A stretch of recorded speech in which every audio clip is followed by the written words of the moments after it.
तुमने क्या खाया था तुमको याद है क्या? नहीं। पर 15 दिन पहले सुबह 10 बजे जो तुमने खाया था वो तुम्हारे शरीर में रक्त बनकर खून बनकर तुम्हारे शरीर में वो डोल रहा। 15 दिन पहले सुबह 10 बजे जो तुमने खाया था वो तुम्हारे शरीर में रक्त बनकर खून बनकर वो डोल रहा। रक्त बनकर तुम्हारे शरीर में वो चल रहा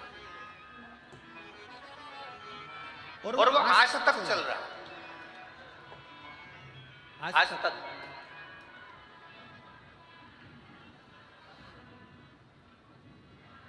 जो 15 दिन पहले तुमने खाया वो तुम्हारे शरीर में रक्त बनकर आज तक चल रहा है, पर तुम्हारे स्मरण में नहीं आया। उसी तरह हम जब किसी के लिए गलत विचार लेकर आ जाते हैं, गलत सोच लेकर आ जाते हैं, गलत वाणी लेकर आ जाते हैं, गलत शब्द लेकर आ जाते हैं, वो भी हमारे शरीर में दिन रात चलता ही रहता है, दिन रात चलता रहता है और उससे हमारे जीवन में कहीं ना कहीं तकलीफ का अनुभव होता है। हम अपने भीतर का दोष देखें, हम अपने भीतर का दोष स्वयं, अपने भीतर का स्वयं। हमने देखा वो कहे ना, बुरा जो देखन में चला, जम के बोलो जरा, बुरा जो देखन में चला बुरा ना मिलिया कौन मिले? स्वयं। पर हम देख नहीं पाते। अमेरिका में लाइट जाती है, अमेरिका में लाइट जाती है तो विद्युत विभाग वालों को फोन लगाया जाता है। देखिए जरा, अमेरिका में लाइट गई, विद्युत विभाग वालों को फोन लगाया जाता है। अफ्रीका में लाइट जाती है तो फ्यूज देखा जाता है, पर हमारे यहाँ लाइट जाती है तो पड़ोसी का घर देखा जाता है।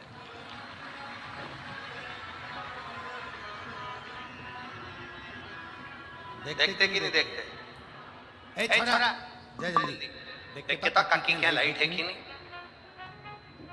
अमेरिका में लाइट गई तो विद्युत विभाग वालों को फोन लगाया, अफ्रीका में लाइट गई तो फ्यूज देखा गया, और हमारे यहाँ पर लाइट जाती है तो हम पड़ोसी का घर देखते हैं। शिव महापुराण की कथा कहती है हमें अपने घर का फ्यूज देखना चाहिए, हमें अपने घर की लाइट देखना चाहिए, हमें दूसरे के घर में नहीं झांकना चाहिए। पर हमारी आदत बन गई है, हमारी आदत। जरा सा जिंदगी में दुख आया, तकलीफ आई, कहीं गए पूछने के लिए, उन्होंने कह दिया, तुरंत कह दिया, तेरे किसी व्यक्ति ने तेरे ऊपर कुछ करवा दिया। अरे बाबा, जितने दुश्मन तुम्हारे नहीं होंगे उससे ज्यादा दुश्मन जो राम मंदिर बना रहे हैं ना,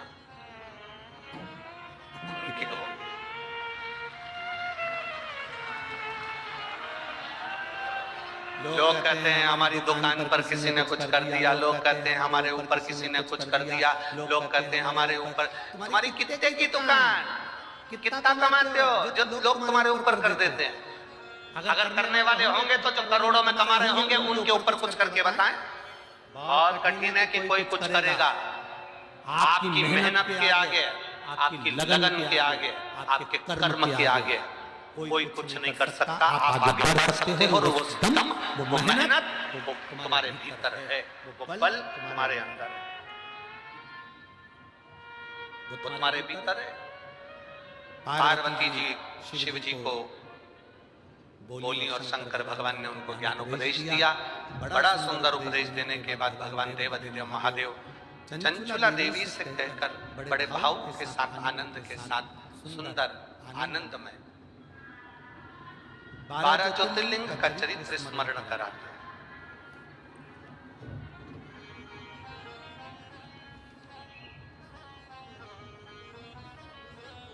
तब साधना, भक्ति, विश्वास, भरोसा,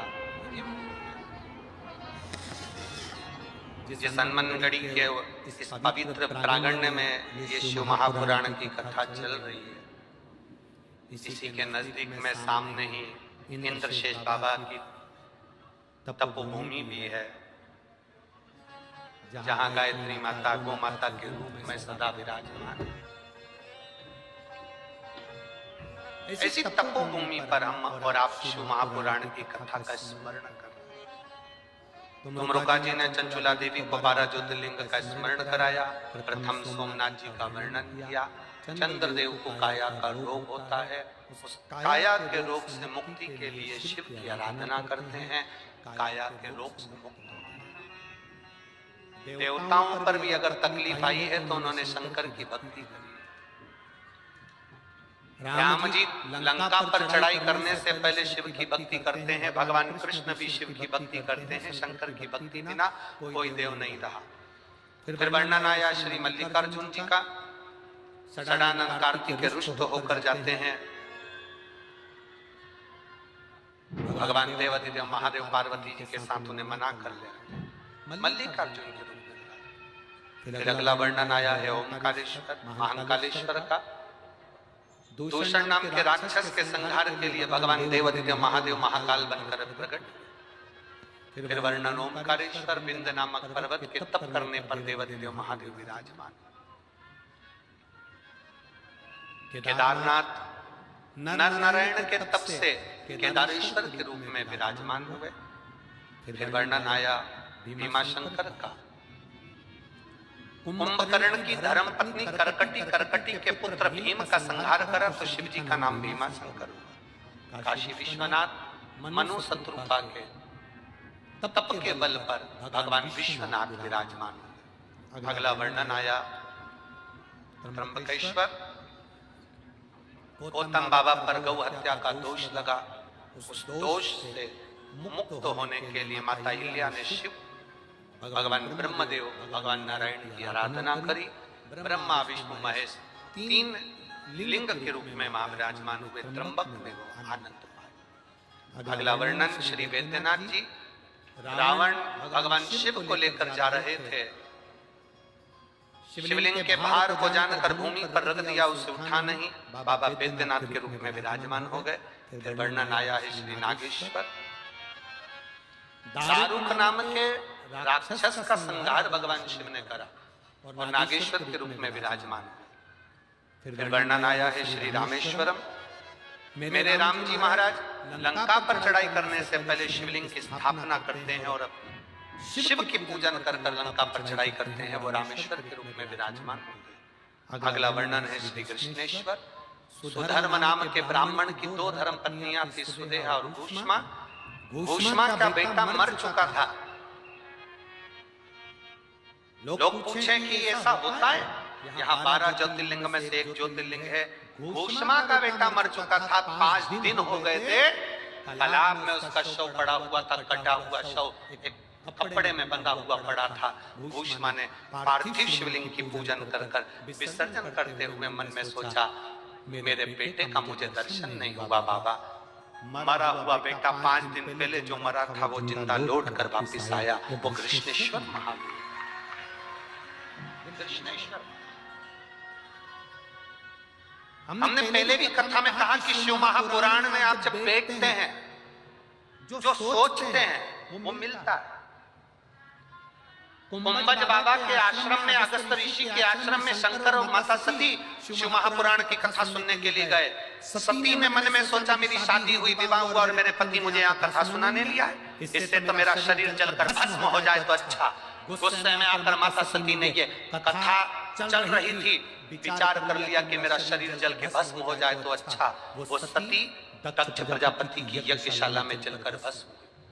कथा चलते में शंकर भगवान ने विचार करा कि मैं राम का दर्शन करूं। तो शंकर भगवान जब कथा सुनकर जा रहे थे तो उनको वन में राम जी का दर्शन। शिव महापुराण के पावन प्रांगण में, चाहे टीवी पर सुन रहे हो, आस्था चैनल पर सुन रहे हो, फेसबुक यूट्यूब पर सुन रहे हो, चाहे पंडाल में सुन रहे हो, चाहे विदर्भ की पवित्र भूमि पर कथा सुन रहे हो, जो तुम्हारे मन में चलता है बाबा उसको पूर्ण करता है। आप जब कथा के पंडाल में पहुंचे, दिल से बाबा से जो आप हृदय से सोच कर आए हो, बाबा आपको देकर जरूर भेजता है। शिव पुराण कहती है जल चढ़ाने का, भजन करने का, कथा सुनने का जो फल है, जो मिलता है, वो जिंदगी में कहीं प्राप्त नहीं हो सकता। पर इतना जरूर स्मरण रखें कि शंकर की कभी निंदा ना करें, शंकर की कभी अवहेलना ना करें। शिव तत्व को या तो जाने, नहीं तो शंकर के लिए एक भी अपशब्द अपने मुख से ना करें। जैसे जल चढ़ाने का फल मिलता है, निंदा करने का क्या फल होता है, ये देवर्षि नारद की कथा कहती है। नारद जी ने शंकर जी की निंदा कर दी थी और उन्हें बंदर का मुख लगाना पड़ा। भगवान विष्णु ने शंकर की निंदा सुन ली थी, सिर कट गया, उन्हें घोड़े का मुख लगना पड़ा। हयग्रीव अवतार हुआ भगवान विष्णु का, केवल शंकर की निंदा सुनी थी इसलिए घोड़े का मुंह लगा था, शंकर की निंदा करी थी इसलिए बंदर का मुख लगा था देवर्षि नारद का। उस दिन से नारद जी ने हाथ जोड़ लिए कि ना तो शंकर की कभी निंदा सुनना है और ना कभी शंकर की निंदा करना है। कोई शंकर के भक्त की भी निंदा करे मत सुनो, कोई शंकर की निंदा करे मत सुनो। जिस कथा में, जिस व्यासपीठ पर कोई अगर शंकर की निंदा कर रहा हो, शिव भक्त की निंदा कर रहा हो, शंकर की निंदा कर रहा हो, वहां से उठकर चले जाओ। पर निंदा ना तो हमें करना है, ना निंदा हमें सुनना है। हम शंकर के, शंकर हमारा, बोल बम का नारा है और बाबा एक। शिव निंदा से दूर रहे, भगवान की अविरल भक्ति को धारण करें, ये भक्ति है। विदर्भ वालों के लिए, विदर्भ की ये पवित्र धरा पर जो ये कथा लेकर आए हैं सांसद महोदय श्रीमती नवनीत जी राणा जी, विधायक महोदय श्री रवि जी राणा जी, मैं इनको बहुत बहुत धन्यवाद देता हूं। निष्कपट भाव से, किसी से अठन्नी भी नहीं ली और बाबा की कथा का ये रस तत्व हनुमान चालीसा ट्रस्ट द्वारा संचालित हुआ। इसको कराने वाले हनुमान जी और करने वाले आपने। जो आप अगर भंडारे चलाए, आपने अगर किसी को दूध पिलाया, कोई बच्चों को दूध पिलाया, किसी को चाय पिलाई, किसी को कम्बल बांटा, किसी को कुछ करा, ये आपके भीतर की भक्ति है, ये आपके भीतर की भक्ति है। जैसे वीर छत्रपति शिवाजी ने इस विदर्भ की भूमि को और इस पूरे महाराष्ट्र को, छत्रपति शिवाजी महाराज ने इस पूरी महाराष्ट्र की धरा को सनातन धर्म की ध्वजा के नीचे विराजमान कर दिया था। वो सनातन धर्म की ध्वजा कभी नीचे नहीं जाना चाहिए। वो सनातन धर्म की ध्वजा सनातनियों के लिए अग्रण्यता रहना चाहिए। अपना सनातन धर्म मजबूत करिए, अपने सनातन धर्म की मजबूतता रखिए और सनातन धर्म के प्रति जागरूक रहिए। ना हम निंदा सुनेंगे, ना हम निंदा करेंगे। हमें किसी धर्म की निंदा नहीं करनी। कौन क्या कर रहा है, हमें उस धर्म से मतलब नहीं। कौन किस धर्म में क्या बोल रहा है, हमें उससे मतलब नहीं। हमें अपने धर्म से मतलब। अपने धर्म का भजन करो, भक्ति करो, स्मरण करो। अमरावती की पवित्र भूमि पर, मां अंबा की धरा पर, विदर्भ की पवित्र भूमि पर शिव महापुराण की जो कथा हो रही है, उस कथा का आनंद, अपने जीवन की सार्थकता हो। 25 तारीख से 31 तारीख तक 2023 के विराम की ओर ये कथा पांडुरंगा हरि विठल के पावन चरणों में पंढरपुर में होगी, जिसका प्रसारण 1 बजे से 4 बजे तक होगा। 7 दिन हरि विठल के पावन